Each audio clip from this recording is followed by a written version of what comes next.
আসার পর বললেন ইকরা পড়েন। নবীজি বললেন মা আনা বিকারি, আমি পড়তে পারি না। জিবরিল আমাকে চাপ দিলেন, প্রচন্ড কষ্ট হলো আমার। তুম্মা আরসালানি, আবার আমাকে ছেড়ে দিলেন। এবার আবার আমাকে বললেন ইকরা পড়েন। আমি বললাম মা আনা বিকারি, আমি পড়তে পারি না। আবার আমাকে চাপ দিলেন, আমার প্রচন্ড কষ্ট হলো।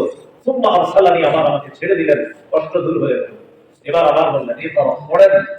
আমি বললাম মা আনা বিকারি, আমি পড়তে পারি না। এইভাবে জিবরিল আমির আমাকে চাপ দেয়, কষ্ট হয় আমার, আবার আমাকে ছেড়ে দেয়। এক পর্যায়ে বললেন ইকরা বিসমি রাব্বিকাল্লাযী খালাক, পড়েন প্রভুর নামে যিনি সৃষ্টি করেছেন। এটা বলার পর আল্লাহ তাআলা নবীর জবানে সূরা আলাকের 5টা আয়াত উচ্চারণ করে দিলেন। সুবহানাল্লাহ।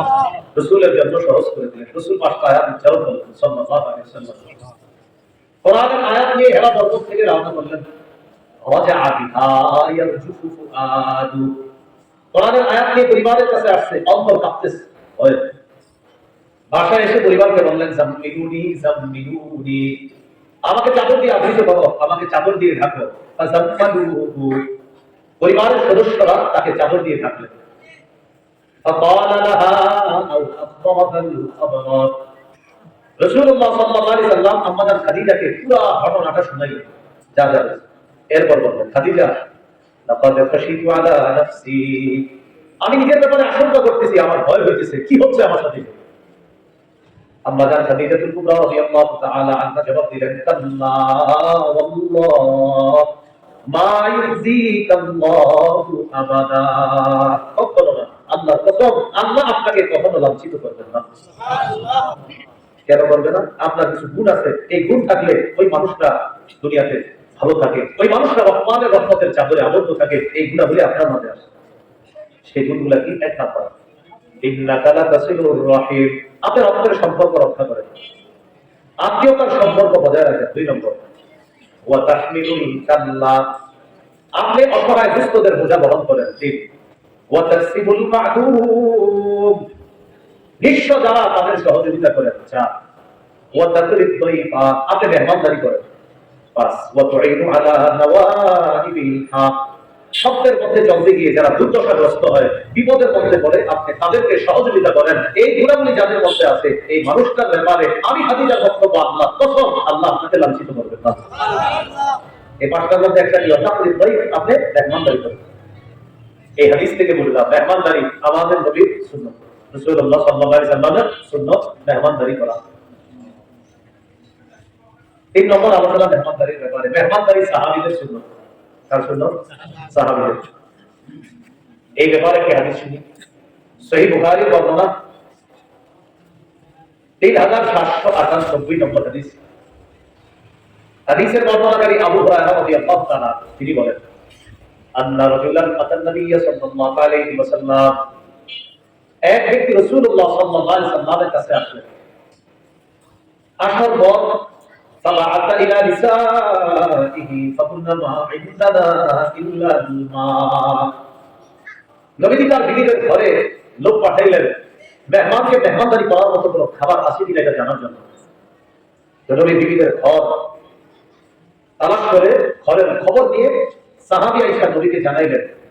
ফাকুলনা মা ইনদানা ইল্লাল মা, হুজুর সমস্ত আম্মা জানরা জবাব দিয়েছে তাদের ঘরে পানি ছাড়া আর কোনো খাবার নেই। মা ইনদানা ইল্লাল মা, সবাই বলছে আমাদের ঘরে পানি ছাড়া আর কিছু নেই। তো দেখেন নবীর স্ত্রীরা কত সহজে জবাব দিয়ে দিচ্ছে পানি ছাড়া কিছু নেই। মানে এটা একটা স্বাভাবিক বিষয়, কারণ তাদের ঘরে পানি থাকতো, হয়তো সর্বোচ্চ খেজুর থাকতো 1টা 2টা, এটাই ছিল তাদের খাদ্য। তো এটা বলাটা তাদের জন্য তেমন কোনো আশ্চর্যের বিষয় ছিল না, সহজে বলে দিচ্ছে ঘরে পানি ছাড়া কিছু নেই, আর সাধারণত এগুলোই থাকতো। নবী সাল্লাল্লাহু আলাইহি সাল্লাম তখন ঘোষণা করলেন মাইয়াজুমু দাযা আও ইউতিফু আযা, কে আছো আমার এই মেহমানকে মেহমানদারি করবা। فقال رجل من الأنصار أنا يا رسول الله, এক আনসারী সাহাবী দাঁড়িয়ে বললেন হুজুর আমি আপনার মেহমানকে মেহমানদারি করব। নামটা মনে রাখেন, মুহাদ্দিসিন কেরাম লেখছেন এই আনসারী সাহাবী হলেন আবু তালহা রাদিয়াল্লাহু তাআলা। আবু তালহা রাদিয়াল্লাহু তাআলা আনহু বললেন ইয়া রাসূলুল্লাহ আমি আপনার মেহমানকে মেহমানদারি করব। ফানতালাকা বিহি ইলা ইমরাআতিহি, মেহমানকে নিয়ে বাসায় গেছে, স্ত্রীর কাছে গিয়ে বললেন আকরিমি দাইফা রাসূলুল্লাহ সাল্লাল্লাহু আলাইহি ওয়াসাল্লাম। মেহমান নিয়ে আসছি বাসায়, এটা সাধারণ মেহমান না, আল্লাহ নবীর মেহমান। এই মেহমানকে সম্মান করো, খাতিরদারি করতে হবে, যথাযথ যত্ন নিতে হবে এই মেহমানের। এবার স্ত্রী কি জবাব দেয় দেখেন সাহাবী, নবীর বিবিরা কি বলছে ঘরে, স্বামী তারা বলছে। এবার আবু তালহা রাদিয়াল্লাহু তাআলা বিবি কি বলে দেখেন, মা ইনদানা ইল্লা কুতু সিবিয়ানি ওয়া ফি রিওয়ায়া ইল্লা কুতু সিবিয়াহিনা ওয়া ফি রিওয়ায়া ইল্লা কুতু সিবিয়ান। আবু তালহা রাদিয়াল্লাহু তাআলা বিবি বললেন, আমাদের ঘরে বাচ্চাদের খানা ছাড়া আর কোনো খাবার নেই। বাচ্চারা এদেরকে খানা খাওয়ানো কিছু আছে, এই খানাটা খাওয়াবো বাচ্চাদেরকে, আমি আর আপনাদের খাবো এই খাবার নাই, বাচ্চাদের খাবারটা আছে, এটা এদেরকে খাওয়ায় ভোর বাড়ানো, এই খাবার তারা বলে খাওয়াবো। সাহাবী তার স্ত্রীকে আস্তে ধীরে বললেন, কোনো কথা নাই, যা বলি মন দিয়ে শোনো, হাইয়ি তাআমা, বাচ্চাদের খাবারটাই তৈরি করো, এটাই ব্যবহার দিতে, এটাই ব্যবহার দিতে। আর কি করবা, বলো বিবি সিবিয়ানা, বাচ্চাদেরকে ঘুম পাড়ায় দিবে। আরেকটা কাজ করবা, ওয়াফি সিরাজা, বাকিটা পেছনে নিবাই দিবা।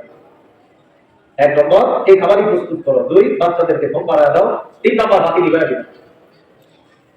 বুখারী অন্য বর্ণনা আছে আসলাহাত সিরাজাহা, প্রথমে বাতি জ্বালাইছে যেন আলো হয়, মেহমান বসছে, বসার পর ওই বাচ্চাদের খাবারটাই প্রস্তুত করে মেহমানের সামনে যখন দিবে, দেওয়ার আগে বিবিরা আবার বলে দিছে, তুমি এক কাজ করবা, জ্বালানো বাতিটা তুমি ঠিক করার একটা অভিনয় করে ওইটা কোনো মতে নিবাই দিবা, মেহমানের খাবার শেষ হওয়ার আগ পর্যন্ত বাতি কিন্তু জ্বলবে না, তুমি খালি ঠিকই করতে থাকো। তো বিবি দাঁড়াইছে, সুম্মা কাবাত কান্নাহা তাসবিহু সিরাজাহা, হাইয়াত তাআমাহা ওয়া নাযামাত সিরিয়াদাহা ওয়া আসলাহাত সিরাজাহা, আবার তৈরি করছে, বাচ্চাদেরকে ঘুম পাড়ায় দিছে, বাতিটাও ঠিক করছে, একটু পর আতফাআত, বাতিটা নিভায়া দেয়। সুম্মা কাবাত কান্নাহা তাসবিহু সিরাজাহা, বিবি দাঁড়িয়েছে, দাঁড়ানোর পর বাতি ঠিক করতে চায় বারবার, মানে বাতি নিভে গেছে, বাতিটা কিভাবে ঠিক করা যায় এরকম খালি কুলুকুলু করতেছে, আওয়াজ হচ্ছে। ফাজআলা ইউরিয়ানিহি আন্নাহুমা ইয়াকুলান, স্বামী স্ত্রীর জন্য যখন অভিনয় করে বুঝায়, মেহমান আপনিও খাবার খান, আমরাও খাবার খাইতেছি, মেহমানকে বুঝাইতেছে, ফাজআলা ইউরিয়ানিহি আন্নাহুমা ইয়াকুলান, তারা দুইজন দেখাইতেছে, বুঝাইতেছে, অভিনয় করতেছে যে আমরাও খাইতেছি, আসলে অন্ধকারের মধ্যে এরা দুইজন খুব দাঁড়াইতেছে আর মেহমান আসলে খাইতেছে। তো খাবার দাবার শেষ, বাতি ঠিক হয়ে গেছে, এরা পর্যন্ত বাতি ঠিক হয় না। ফালাম্মা আসবাহা ওয়াদা ইলা রাসূলিল্লাহি সাল্লাল্লাহু আলাইহি ওয়াসাল্লাম, সকাল হইছে, সাহাবী আল্লাহর নবীর কাছে যাওয়ার পর নবী সাহাবীকে তাকিয়ে বলে, লাকাদ আজিবাল্লাহু মিন সানিইকুমা বিদাইফিকুমা আল-লাইলা ওয়া ফি রিওয়ায়া দাহিকাল্লাহু আল-লাইলা। নবী সাহাবীকে ডাকতে বলেন, তুমি আর তোমার বিবি মেহমানের সাথে গত রাত যা করেছো, তোমাদের এই কর্মকাণ্ড দেখে আল্লাহ হেসে দিয়েছে, আর তোমাদের কর্মকাণ্ডের প্রতি আল্লাহ খুশি হয়ে গেছে। আল্লাহ হাসছে তোমাদের কাজ দেখে, আল্লাহ খুশি হয়েছে। শুধু তাই না, আল্লাহ পবিত্র কোরআনে সূরা হাশরের 9 নম্বর আয়াত নাযিল করে দিয়েছে, ওয়ায়ুসিরুনা আলা আনফুসিহিম ওয়ালাউ কানা বিহিম খাসাসা। সাহাবায়ে কেরামের গুণ হলো নিজেদের প্রয়োজন থাকা সত্ত্বেও তারা অন্যদেরকে নিজেদের উপর প্রাধান্য দেয়, এটা হলো নবীর সাহাবীদের গুণ, এই হলো সাহাবীদের মেহমানদারি। সাহাবীদের মেহমানদারির ব্যাপারে আরেকটা বর্ণনা শুনুন।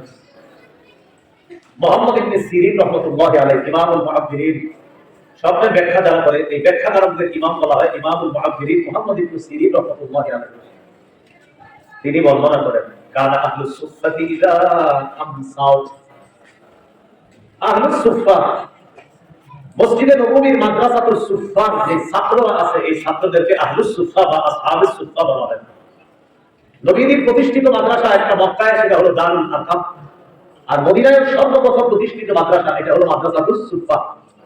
এই মাদ্রাসার ছাত্রদেরকে বলা হয় আসহাবুস সুফফা বা আহলুস সুফফা।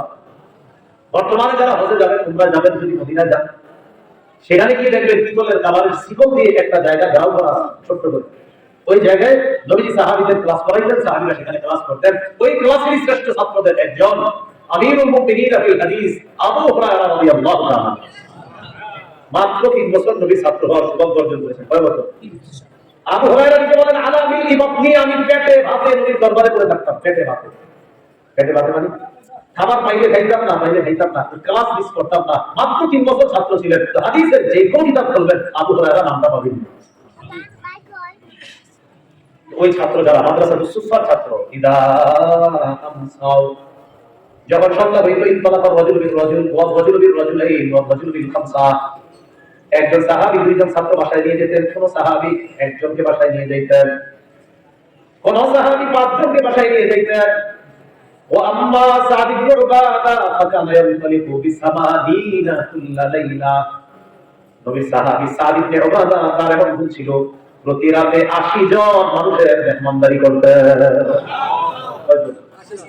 সপ্তাহে না, প্রতি রাতে, প্রতি রাতে কেউ একজন, কেউ দুইজন, কেউ পাঁচজন, তিনি 80 জনের মেহমানদারি করতেন। ছাত্রদেরকে নিয়ে যেতেন, যেমন আপনারাও বর্তমানে ছাত্রদেরকে যাই নিয়ে খাওয়ান, লজিং খাওয়ান, এটা অনেক ভালো কাজ। ছাত্রদেরকে নিজে খাওয়ান, এটা অনেক ভালো কাজ। রাসূলের সাহাবী ছাত্র যারা ছিলেন তাদেরকেও আপনারা খাবারের আয়োজন করতেন, তাদেরকে মেহমানদারি করতেন। তাহলে মেহমানদারির একটা সিজন চলতেছে এখন, এই মেহমানদারি সুন্নাহ মোতাবেক করা। আমরা নিজেরাও সুন্নাহ মোতাবেক মেহমান হওয়ার চেষ্টা করি, আল্লাহ তৌফিক দান করেন। আব্দুল্লাহ ইবনে ওমর রাদিয়াল্লাহু তাআলা আনহুর বর্ণনা তিনি বলেন, হাব্বুত তুআমি ইলাল্লাহ মা কাসরাত আলাইহি আইদি, ওই খাবার আল্লাহর কাছে সবচেয়ে পছন্দের খাবার, যেই খাবারে হাত বেশি পড়ে, যেই খাবারে হাত বেশি পড়ে মানে যেই খাবারে মেহমান বেশি হয়, ওই খাবার আল্লাহর কাছে সবচেয়ে পছন্দের খাবার। সুবহানাল্লাহ। এই হলো 3 নম্বর আলোচনা মেহমানদারি সম্পর্কে। চতুর্থ আলোচনা